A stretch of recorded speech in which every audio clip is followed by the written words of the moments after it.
Pak Joni Effendi. Namun sebelumnya izinkan saya untuk menyapa narasumber kita. Assalamualaikum, selamat siang Pak Joni. Waalaikumsalam, selamat siang Pak. Alhamdulillah, iya. Ya, Pak ya.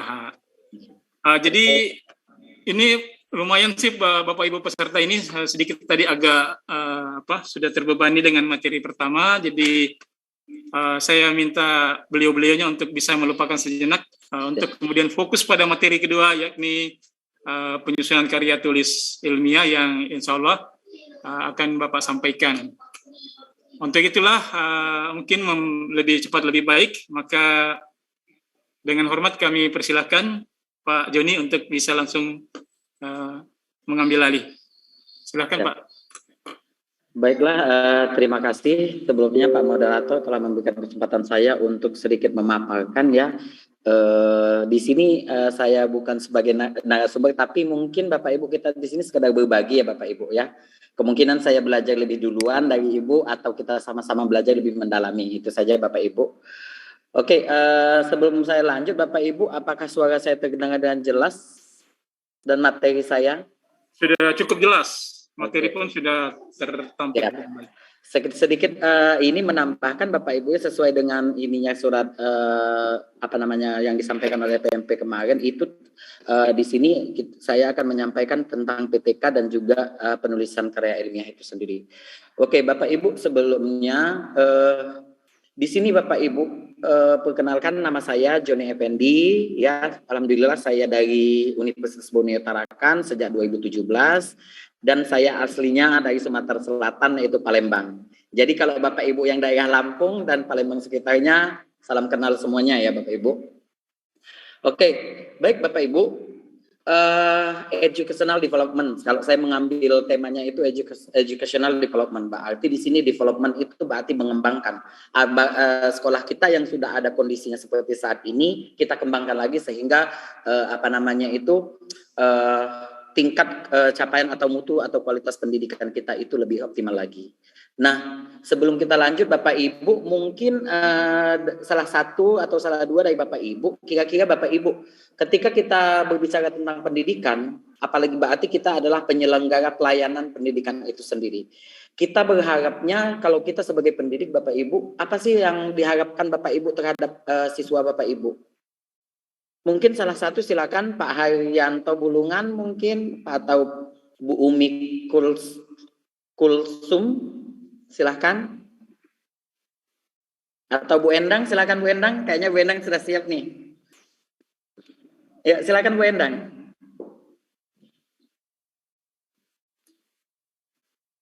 Halo. Host tolong di-unmute Ibu Endang dari Fak-Fak.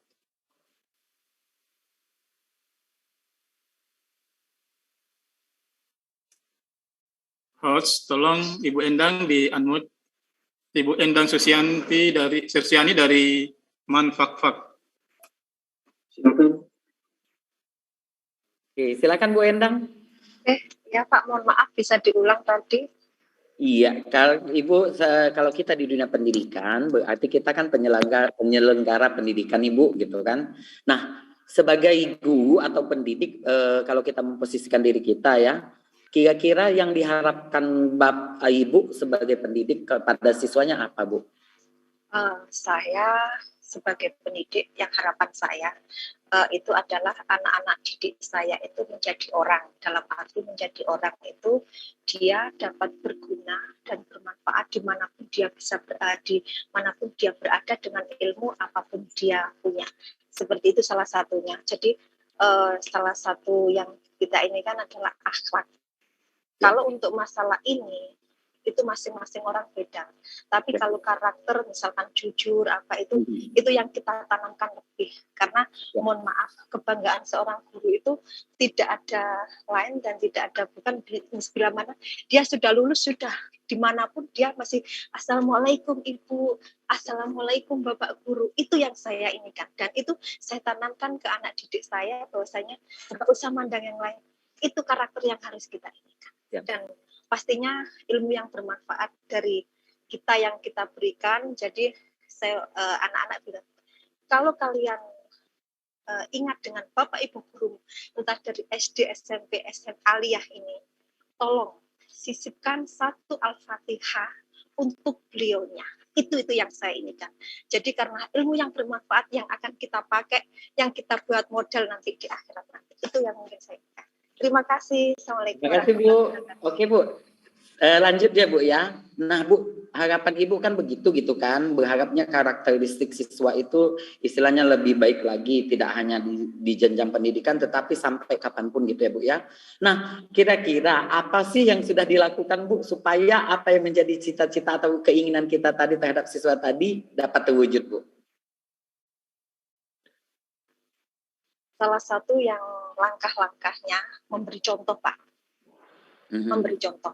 Jadi bahwasanya memandang orang tidak hanya dengan semua dipandang bahwasanya dia punya potensi dan memanusiakan manusia, dalam arti walaupun anak murid, karena saya di tingkat aliyah, madrasah aliyah negeri Fakfak, satu-satunya aliyah negeri yang ada di Fakfak, itu saya rangkul, mereka saya rangkul sebagai teman saya, walaupun dia sebagai anak murid saya, dan dia itu seperti itu yang saya inginkan. Jadi di mana kita bisa memposisikan selain di ilmu pasti ya, maksudnya konsep tentang kimia atau apa begitu. Jadi dia itu harus bisa membaca ikroknya terutama seperti itu. Baik, terima kasih Bu atas responnya ya. Ya, jadi gini Bapak Ibu, kenapa saya bertanya seperti ini berkaitan dengan materi kita ya. Jadi maksudnya Bapak Ibu, ketika kita menuntut seseorang ataupun peserta didik kita dulu nih yang harus mulai, ya kan? Bagaimana kita harus memulai, apalagi kita sebagai pendidik, kita sebagai role model. Jadi ketika kita menuntut kapasitas siswa itu meningkat atau mutu atau capaiannya itu meningkat, berarti kita sebagai pendidik harus mengembangkan diri kita dulu sehingga itu terdeskripsi ketika kita melaksanakan pembelajaran itu sendiri. Nah, baik Bapak Ibu, di sini saya ada video ya. Video ini saya ambil waktu saya di kelas saya. Kebetulan sama-sama kita tonton Bapak Ibu.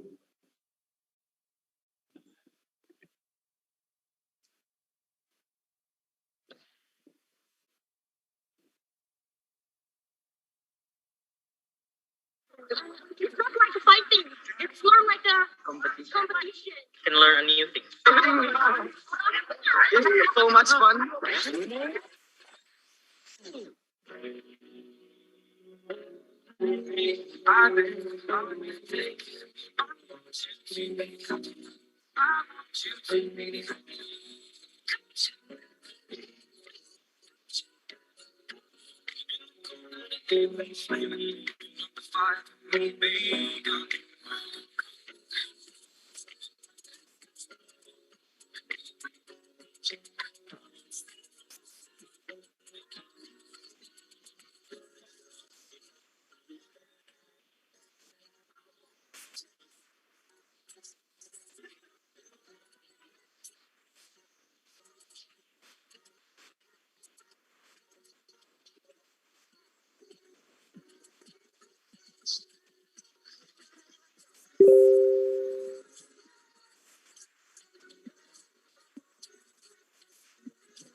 videonya tanpa suara ya, Pak? Ada suaranya, Pak? Tidak ada suara ya? Suara agak kecil, Pak Joni. Kecil sekali. Aduh, di saya paling besar sudah. Oke. Oke, begini Bapak Ibu, kemungkinan ya, mohon maaf terjadi kesalahan teknis ya, tapi kemungkinan dari video tadi walaupun tanpa suara, mungkin Bapak Ibu sudah melihat Bapak Ibu. Apa sih yang ingin digambarkan dari video ini sendiri Bapak Ibu? Jadi Bapak Ibu, ketika kita mengharapkan sesuatu yang lebih kepada peserta didik kita berharap Bapak Ibu peserta didik yang ada di dalam kelas kita itu bukan mendapatkan, tapi mereka menorehkan senyuman ketika mereka mengikuti pembelajaran kita ini Bapak Ibu. Tentunya Bapak Ibu dapat mendapatkan senyuman secara langsung dari peserta didik kita ini seperti ini, tidak langsung drastis, langsung jadi sekali coba langsung jadi. Namun dari beberapa proses kita mencoba gagal, akhirnya kita perbaiki lagi gagal, dan akhirnya kita ketemu di alternatif solusi yang terbaik. Maka dari itu Bapak Ibu, kenapa kita perlu lakukan ini berulang-ulang kali sehingga kita mencapai tujuan kita atau pelayanan kita lebih optimal. Para pendidik itu, yaitu khususnya di sekolah, SD, SMP, TK maupun di SMA gitu ya, di tingkatan SLB juga gitu, kita berorientasi kepada student well-being. Nah, untuk menemukan student well-being tadi Bapak Ibu, kita lebih diarahkan ke penelitian tindakan kelas ya, penelitian tindakan kelas Bapak Ibu. Nah, kenapa penelitian tindakan kelas selalu guru itu diarahkan ke PTK gitu kan Bapak Ibu? Karena kita yang lebih kita lihat di sini Bapak Ibu kelebihannya. Kalau konvensional itu penelitian lain, ada eksperimen, ada korelasi dan lain sebagainya Bapak Ibu ya dengan PTK. Kalau dengan PTK Bapak Ibu, kita lihat di sini mulai dari permasalahan. Kalau dari permasalahan itu berdasarkan analisis Bapak Ibu sendiri. Karena Bapak Ibu yang memiliki kelas, Bapak Ibu yang melihat langsung masalahnya. Sedangkan kalau penelitian lain kebanyakan hasil amatan pihak lain. Misalkan saya membaca artikel orang, akhirnya saya dapat permasalahan baru dan menemukan solusi terbaik gitu ya. Nah, terus yang kedua di tujuan. Nah, di tujuan daripada penelitian yang konvensional ya Bapak Ibu itu uji hipotesis, generalisasi atau eksplanasi. Jadi di sini dia hanya menguji Bapak Ibu apakah ada pengaruh atau tidak gitu. Sedangkan di PTK kita berorientasi tujuan kita adalah perbaikan dan juga peningkatan serta praktik. Karena kita tadi melihat permasalahan kita, akhirnya kita tanggulangi, akhirnya kita coba lagi, gagal kita coba lagi karena kita berorientasi kepada peningkatan. Terus yang selanjutnya adalah Bapak Ibu manfaat. Manfaatnya kalau penelitian lain tidak langsung dan juga sekadar saran. Biasanya hasil penelitian ternyata ini efektif sehingga disarankan pakai ini gitu. Namun kalau di PTK Bapak Ibu langsung hasilnya itu langsung kita bisa nikmati Bapak Ibu. Oh, peserta didik kita capaiannya meningkat, terus di kelas lebih aktif dan lain sebagainya. Selanjutnya lagi Bapak Ibu dari sisi teori sebagai dasar hipotesis Bapak Ibu. Sedangkan di PTK sebagai dasar pemilihan aksi karena kita masalahnya kita dapat, akhirnya kita mencari strategi-strategi atau media lain atau model pembelajaran lain yang sesuai dengan permasalahan dihadapi Bapak Ibu di dalam kelas.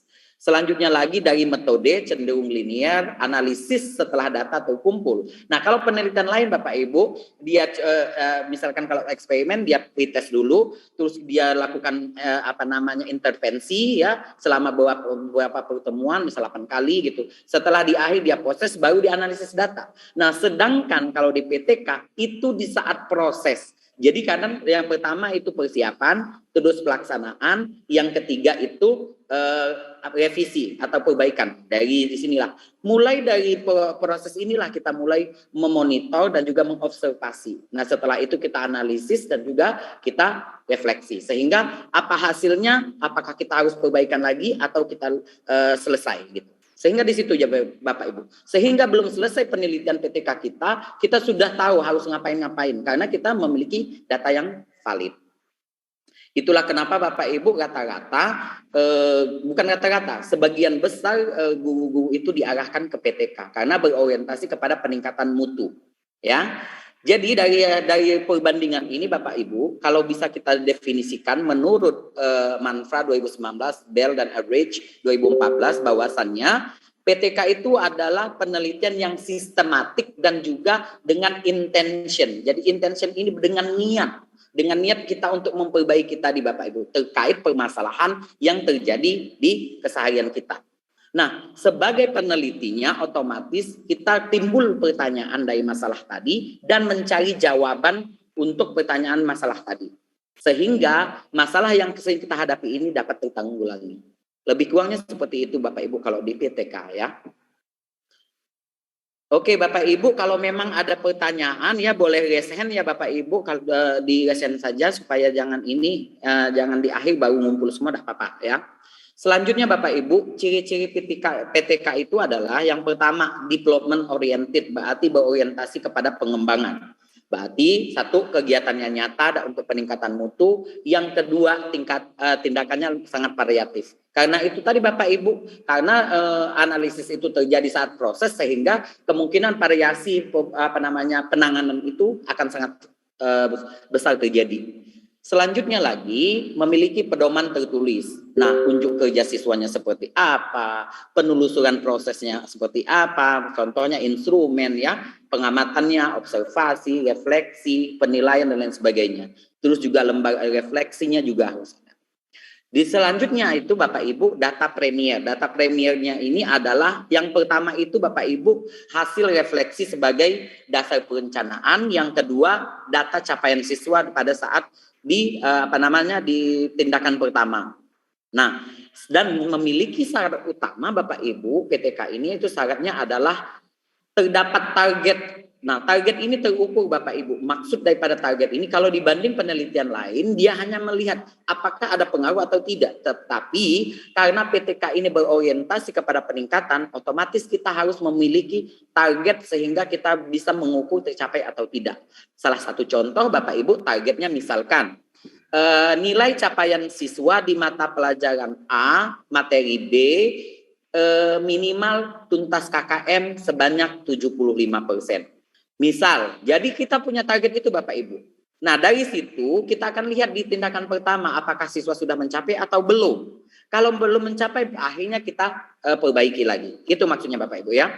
Yang kedua, terjadi siklus. Nah, siklus ini tadi Bapak Ibu, kalau misalkan target kita tadi belum tercapai, otomatis kita akan mendesain kembali dan melakukan tindakan kembali. Minimal 2 siklus biasanya Bapak Ibu. PTK ini sendiri. Nah, jadi Bapak Ibu juga ketika membuat target itu jangan juga terlalu tinggi ya. Misalkan gini, rata-rata capaian siswa sekarang ini 40. Bapak Ibu maunya mencapai target atau indikatornya itu 90 misalkan. Itu kan terlalu jomplang Bapak Ibu. Biarkan bertahap mungkin. Yang pertama ini kita targetnya ini PTK pertama kita target kita misalkan 60 gitu. Jadi kemungkinan untuk kita capai itu ada Bapak Ibu. Ya, jangan terlalu jomplang. Selanjutnya Bapak Ibu, nah ketika kita melakukan PTK itu ada 5 langkah Bapak Ibu yang perlu kita lakukan. Yang pertama penetapan masalah ya. Penetapan masalah ini satu, yang pertama kita peka Bu, oh ternyata ada permasalahan nih gitu ya. Yang kedua, kita identifikasi kenapa sih ada masalah ini gitu. Setelah kita identifikasi, kita analisis. Nah, dari analisis ini timbullah beberapa masalah. Dari hasil analisis ini, maka kita rumuskan yang mana satu yang paling prioritas utama, yang dampaknya paling luar biasa terhadap peningkatan mutu kita. Kalau memang ini berdampak kepada penurunan mutu, berarti itu dulu yang kita lakukan. Di selanjutnya adalah Bapak Ibu perencanaan tindakan. Yang pertama kita formulasikan solusi. Jadi Bapak Ibu setelah merumuskan masalah, misalkan tingkat motivasi siswa untuk belajar itu sangat minim. Nah, sehingga Bapak Ibu mencari strategi-strategi untuk meningkatkan itu tadi gitu. Nah, di selanjutnya lagi analisis kelaikan hipotesis tadi Bapak Ibu. Kira-kira kita bisa capai atau tidak Bapak Ibu. Selanjutnya lagi persiapan tindakan. Kita merencanakan dan juga mendesain bagaimana administratifnya seperti media dan juga EPP, bahan ajar gitu kan. Terus selanjutnya lagi bagaimana kita mengeksekusi yang kita sudah persiapkan tadi. Selanjutnya pelaksanaan, ya kita lakukan apa yang sudah kita desain tadi. Setelah kita desain, nah ketika kita pelaksanaan tindakan ini Bapak Ibu, kita butuh seorang teman tentunya atau kolega ya, untuk mengobservasi ya. Kadang-kala kalau ketika kita mengajar, kita tidak melihat secara langsung apa yang sudah kita lakukan. Jadi kita butuh teman dengan mencoba mengobservasi tadi. Gitu. Setelah diobservasi, kita interpretasi, kita lihat analisis. Oh, ternyata begini. Setelah itu, diskusi kita dengan kolega tadi. Setelah kita diskusi, akhirnya kita melakukan refleksi, analisis dan juga refleksi. Nah, kita analisis dari data tadi, capaian siswa, terus hasil refleksi atau observasi dan interpretasi tadi, gitu. Nah, dari sini akan menunjukkan apakah kita perlu perencanaan tindak lanjut atau tidak. Kalau kita perlu perencanaan tindak lanjut, berarti kita desain kembali berdasarkan prosedur observasi tadi, terus beberapa tindakan. Desain PTK mungkin Bapak Ibu sudah tidak asing lagi Bapak Ibu ya. Pertama tadi yang direfleksi awal ini berarti ini di perumusan permasalahan tadi, baru rencana tindakan, pelaksanaan, observasi, refleksi dan juga evaluasi. Ini siklus 1. Kalau hasilnya menunjukkan belum signifikan atau belum ada terjadi peningkatan yang signifikan, perlu kita revisi kembali tindakan 1 dan rencana tindakan 2. Itu siklus kedua. Begitupun selanjutnya Bapak Ibu. Kalau memang belum, berarti kita ke siklus ketiga.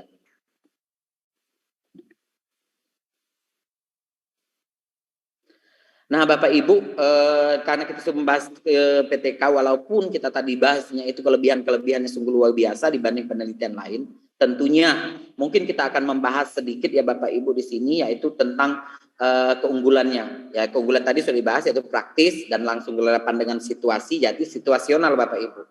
Ada masalah A di kelasnya Bapak Ibu beri obat B, tetap A, bukan B ya. Jadi kayak dokter, kalau kita sakit perut, ya kita kasih obat sakit perut gitu.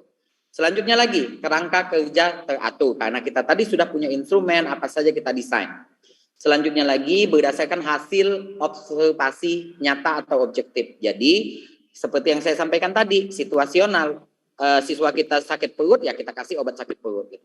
Fleksibel dan juga adaptif. Jadi fleksibel ini bisa dia berubah-ubah sewaktu-waktu pada saat proses pelaksanaan pembelajaran. Dan juga adaptif berarti kita menerima ilmu baru yang bisa membantu kita menyelesaikan permasalahan tadi. Selanjutnya lagi, PTK ini sebagai landasan untuk inovasi pembelajaran. Dan juga dapat digunakan sebagai referensi pengembangan kurikulum tingkat kelas. Pengembangan kurikulum tingkat kelas ini tentunya di kurikulum di kelas Bapak Ibu ya, misalkan dari silabus tadi kita kembangkan kan menjadi EPP. Nah, sehingga kemungkinan kayak EPP, isi EPP kita, media dan lain sebagainya kita kembangkan di situ.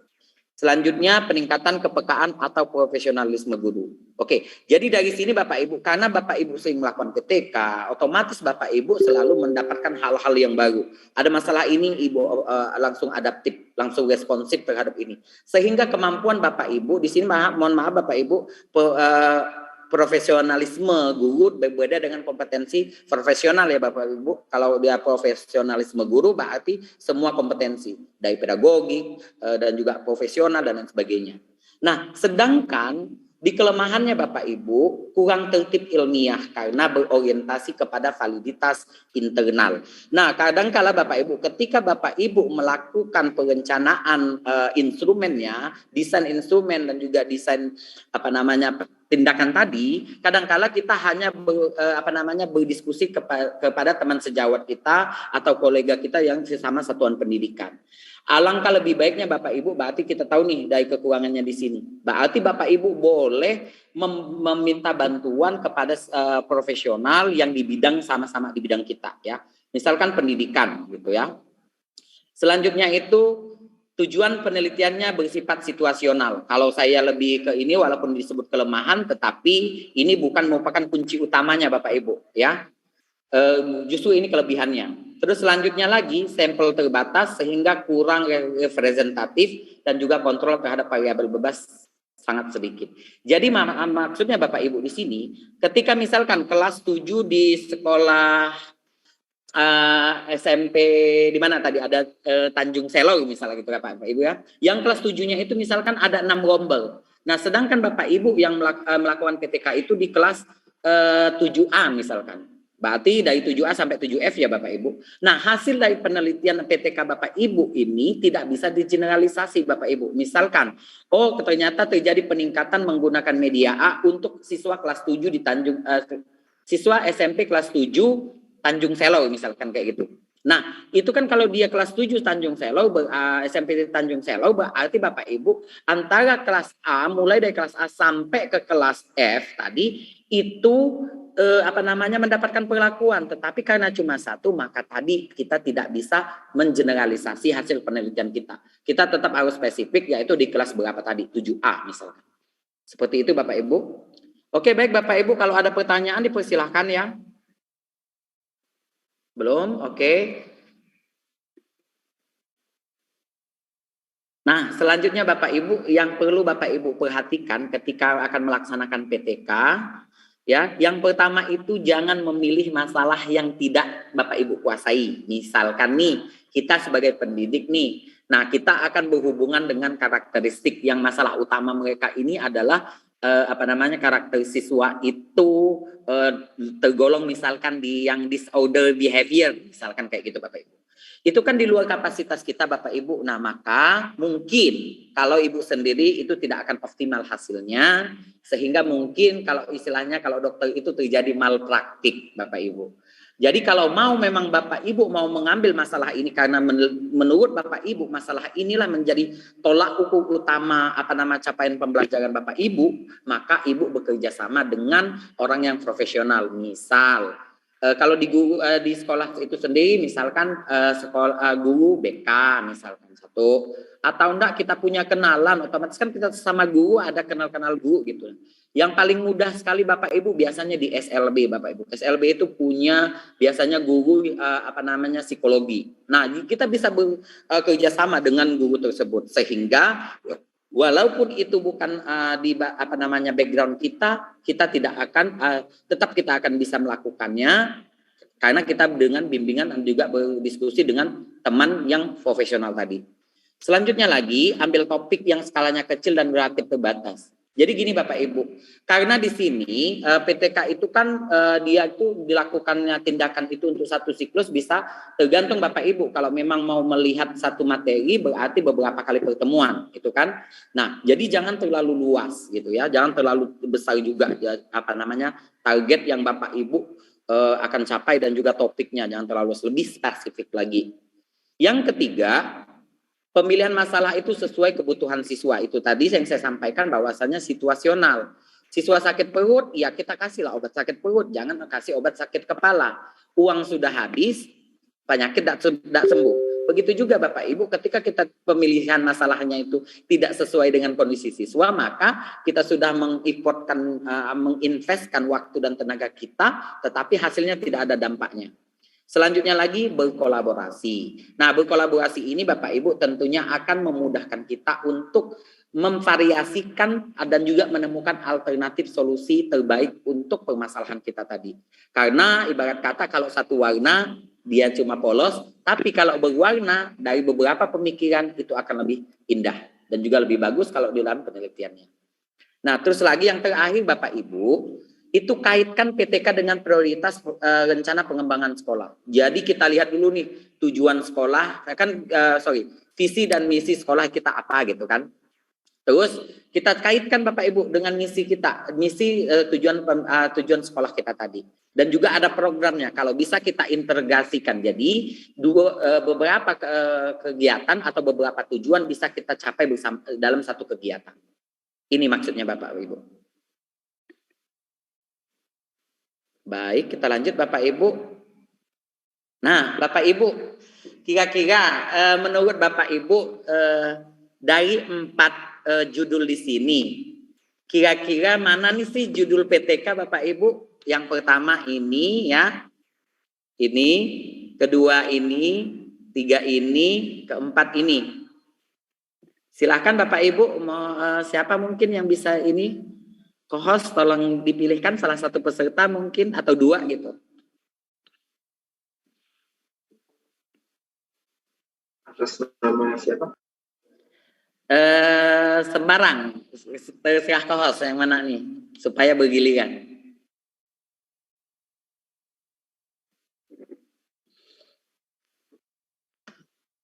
Bapak Herianto dari Bulungan, Pak. Silahkan di unmute, Pak. Oke, silakan Pak Herianto dari Bulungan.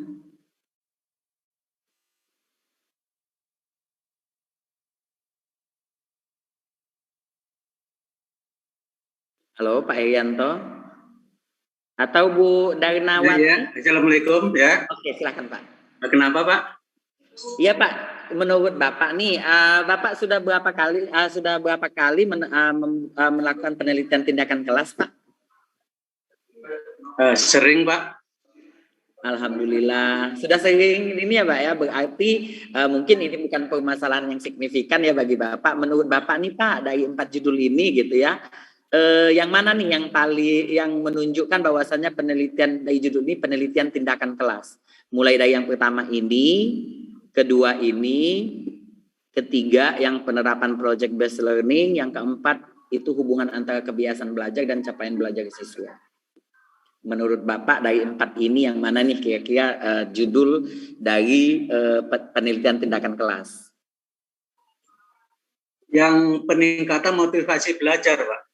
Oke, peningkatan motivasi belajar ya Bapak Ibu. Ada lagi Pak ya. Mungkin Pak?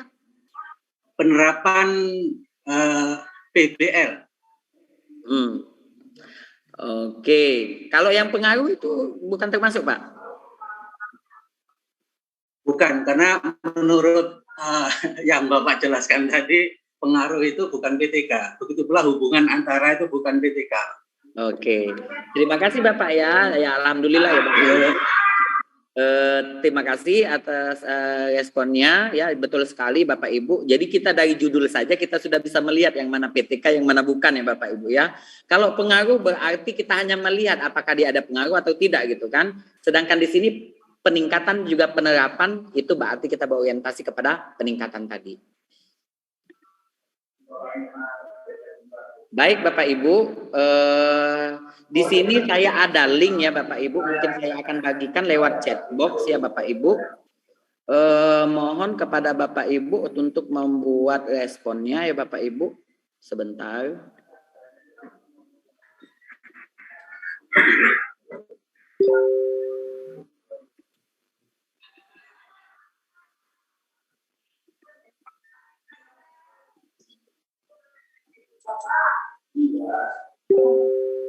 Oke Bapak Ibu, saya kirim di chat box ya Bapak Ibu. Silakan Bapak Ibu tuliskan Bapak Ibu permasalahan yang saat ini Bapak Ibu hadapi di sekolah Bapak Ibu semua.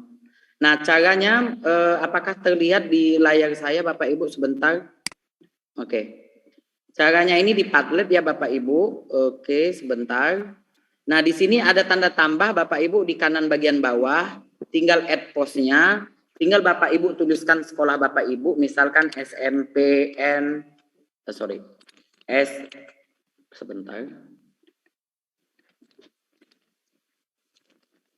SMPN 1 misalkan Tanah Tidung misalkan ya. Oke. Nah dari sini Bapak Ibu tuliskan masalahnya, cukup 1 atau 2 aja juga Bapak Ibu masalahnya. Mungkin kita istilahnya itu mana yang paling signifikan atau yang prioritas utama Bapak Ibu. Nah setelah Bapak Ibu mengetikkan permasalahannya, tinggal di sini. Kalau mau diwarna berubah di sini backgroundnya silahkan pilih orange, tinggal kita publish, maka akan muncul seperti ini Bapak Ibu. Bagaimana Bapak Ibu, dipahami ya Bapak Ibu? Ada yang raise hand? Ya silakan.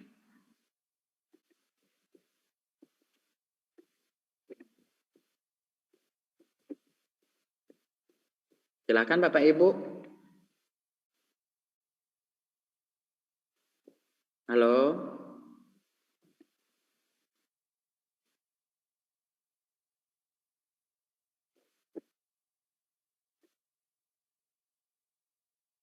Oke Bapak Ibu, apakah sudah dipahami Bapak Ibu? Oke, alhamdulillah sudah. Silakan Bapak Ibu. Oke, terima kasih. Wih, Maluku.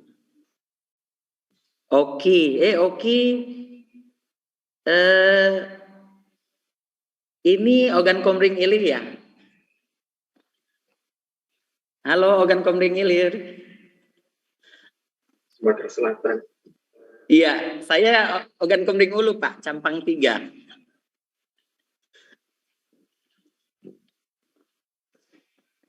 Oke, terima kasih. Oke, sebentar lagi Bapak Ibu, udah waktu 5 menit ya untuk nulis ini.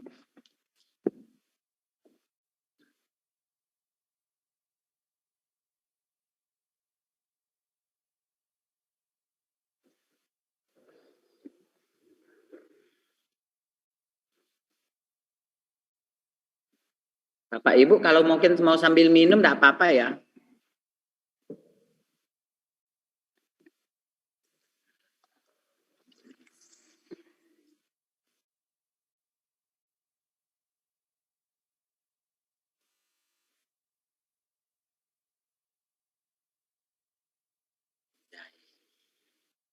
KN1 Nunukan.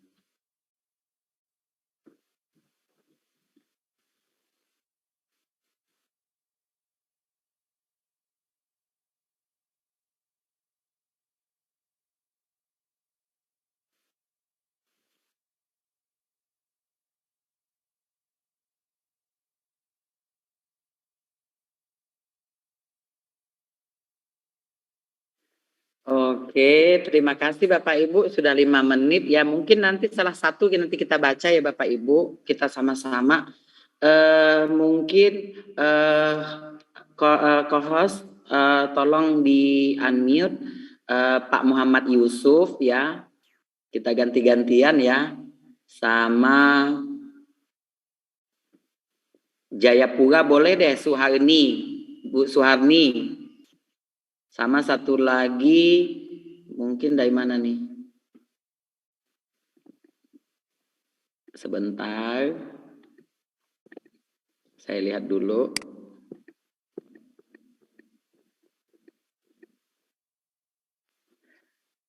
Oke, sama mungkin Pak Rudi. Pak Rudi Umardani. Nah, dari KTT ya, SMA KTT Tanah Tidung. Oke lah.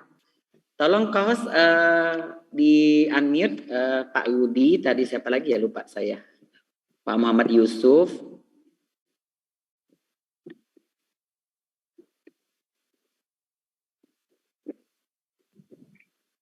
Oke.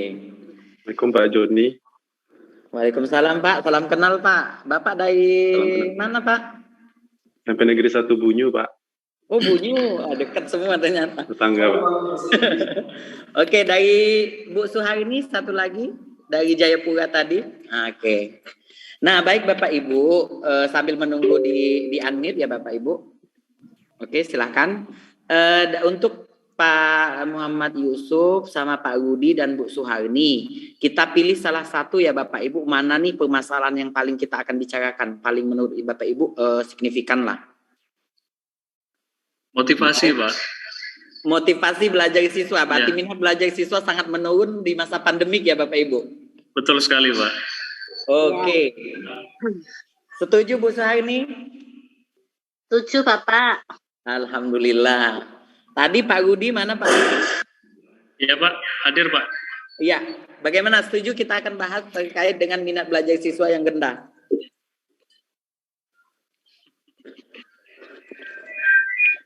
Oke. Ini jujur Pak, Bapak Joni, yang saya baca di internet itu yang ditulis lupa saya profesor dari UNY, bahwasanya untuk PTK pada masa PJJ ini lebih mengarah pada kualitatif research Pak. Nah itu menjadi apa ya?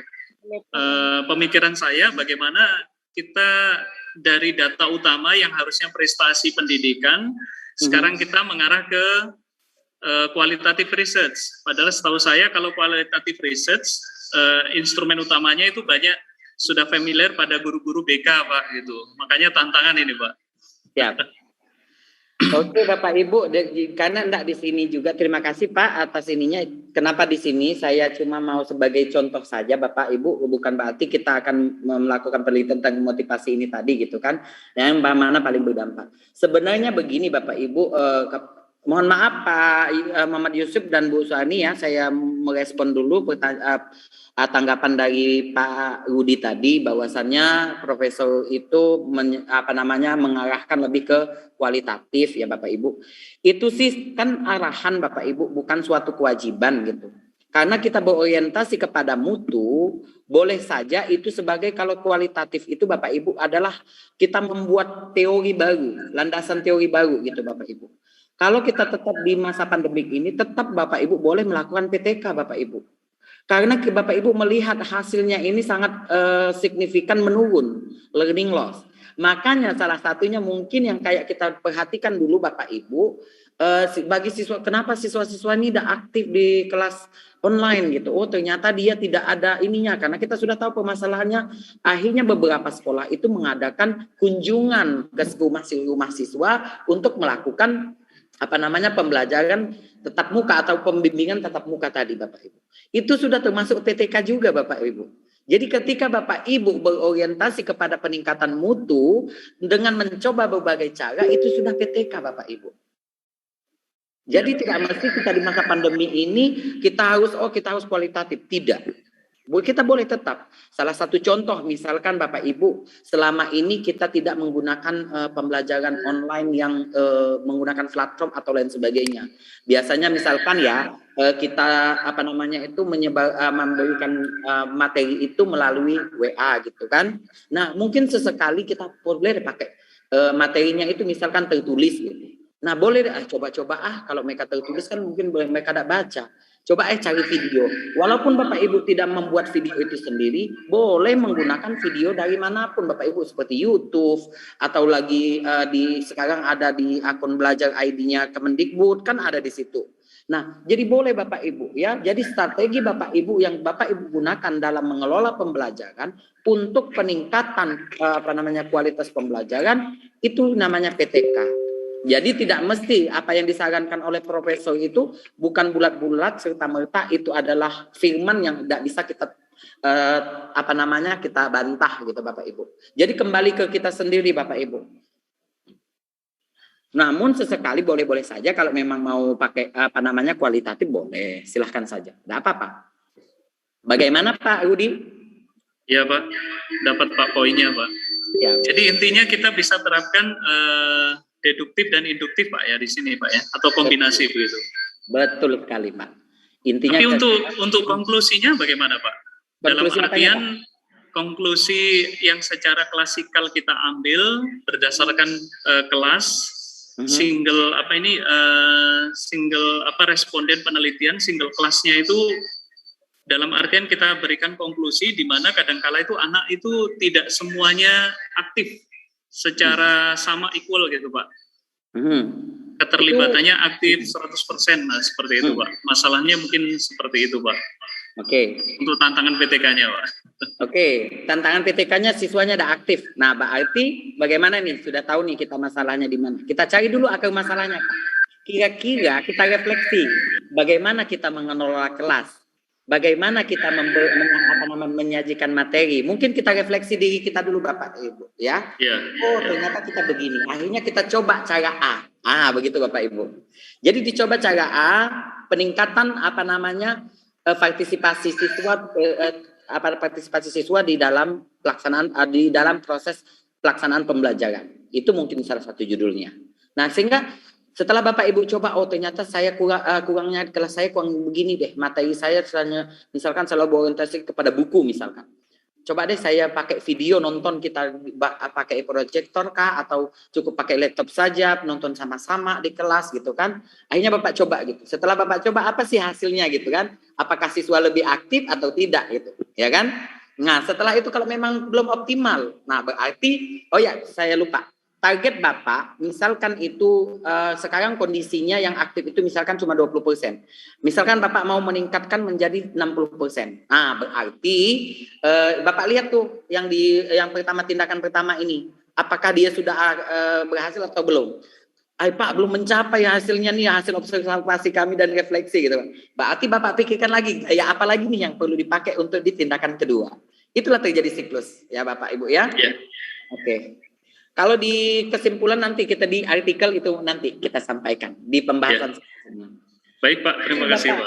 Terima kasih Pak Rudi. Mungkin Pak Yusuf hampir sama ya permasalahan yang disampaikan oleh Pak Rudi Umardani ya. Mungkin Pak Ahmad Yusuf akan berkomentar, silakan Pak. Baik, terima kasih Pak Joni atas kesempatan yang diberikan kepada kami. Kalau kami, khususnya saya pribadi begitu karena mengampu mata pelajaran IPA, artinya selama pandemi ini satu hal misalnya kalau di luar sebelum masa pandemi ada kegiatan-kegiatan praktikum yang secara langsung itu bisa untuk mengangkat keterampilan prosesan peserta didik.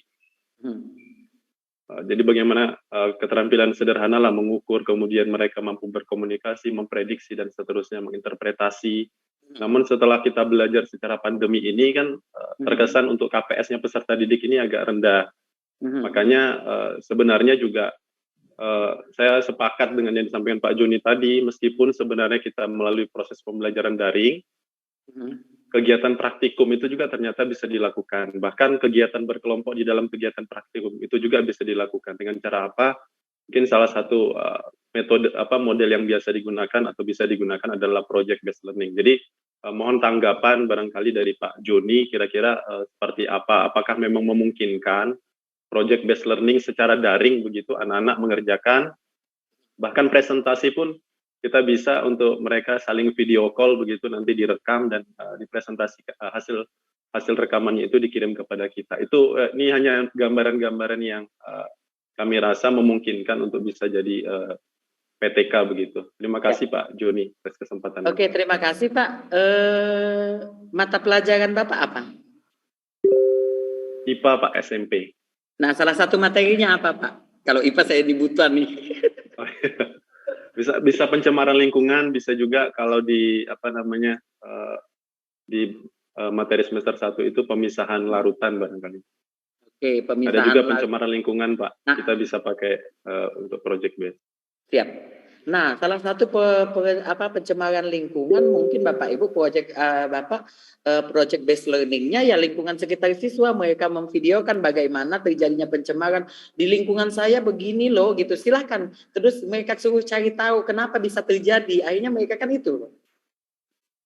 Terus cara mereka menguploadnya itu Bapak Ibu, caranya apa yang menjadi kesukaan siswa sekarang zaman sekarang ini Pak? Yaitu media sosial. Pengumpulan tugasnya silakan diupload di ini ya, di IG kalian atau di TikTok kalian. Jadi kita Bapak Ibu kita harus menempatkan diri kita di posisi siswa juga Bapak Ibu. Kita jangan istilahnya juga kita tertinggal dengan kemajuan zaman. Akhirnya siswa tadi Bapak Ibu berorientasi, enak ya belajar dengan Pak ini, seru Pak, tidak terlalu ini, tidak ada nulis-nulis, tinggal kita upload aja di Google di IG atau apa gitu. Karena Bapak sesuai pengalaman saya juga, kebetulan saya juga mengajar bahasa Inggris ya. Nah ini bahasa Inggris ini saya untuk mahasiswa yang non bahasa Inggris, yang tidak tahu sama sekali. Akhirnya saya waktu saya kuis itu semua saya oral lisan gitu kan.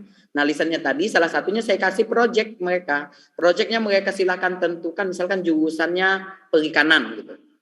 Ya kan? Nah, bagaimana terserah. Pokoknya temanya perikanan. Bapak kasih temanya apa? Terserah. Silahkan kasih kebebasan siswa. Jadi sebelum mereka melaksanakan tugasnya itu mereka konsultasi juga dengan Bapak apakah ini sudah sesuai atau tidak dengan tema yang Bapak kasih. Salah satu contoh kemarin saya kasih tema itu perikanan. Nah silakan mereka membahas. Oh ternyata bagaimana biar ikan-ikan di tambak itu tidak mudah terkena hama, atau enggak bagaimana cara menjual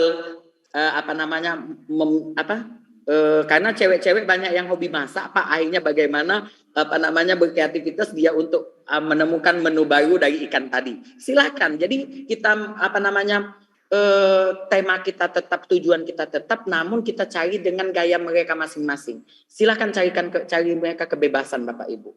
Boleh juga kalau misalkan mereka tidak mau juga kayak tadi pencemaran lingkungan. Mungkin pencemaran lingkungan daerah sekitarnya, mungkin mulai dari rumah. Berarti kan dari situ dia berpikir Pak, oh berarti dampaknya kalau saya buang sampah di sini jadi begini dan lain sebagainya.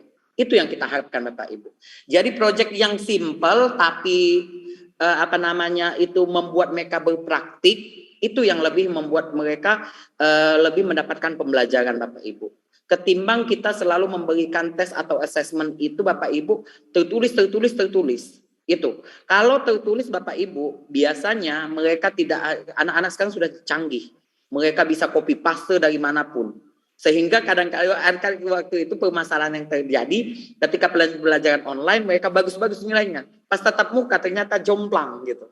Karena bukan mereka yang mengerjakan kadang-kala ya Bapak Ibu.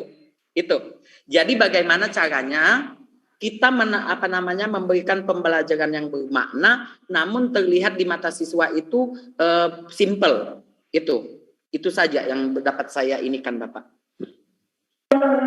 Baik, terima kasih pencerahan dan masukannya Pak Joni. Terima kasih Pak. Jadi Bapak kalau memang mau melanjutkan PTK-nya itu project based learning-nya itu kontekstual.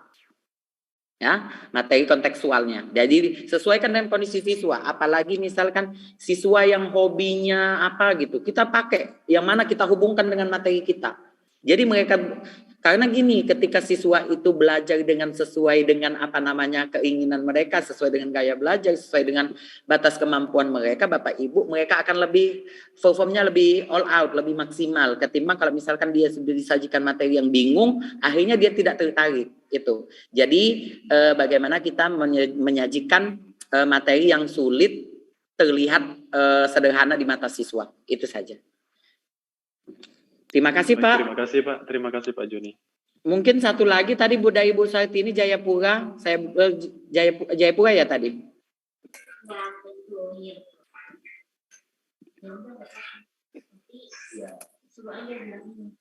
Oke, baiklah. Kayaknya ini ya, Bu ini lagi ini. Ya dari waktu Papua lagi masuk waktu sholat ini Pak. Tadi ada beberapa yang minta izin untuk sholat. Mungkin dari wilayah Indonesia Tengah atau mungkin dari Indonesia Barat, dari Aceh. Ada tadi dari Beiren. Ada ya? Ya. Silakan Pak. Ya, dari Aceh Ibu ya dari Beiren. Madrasah Alia Negeri Beiren, silahkan. Ibu. MP7 Tarakan. Silakan, atau yang dari Oki tadi Pak. Daerah saya tuh. Oh ya. Kalau memang dari Beiren belum, silakan dari Oki Pak. Oh ya. Dari Oki. Silakan. Oh ya, silakan dari Oki.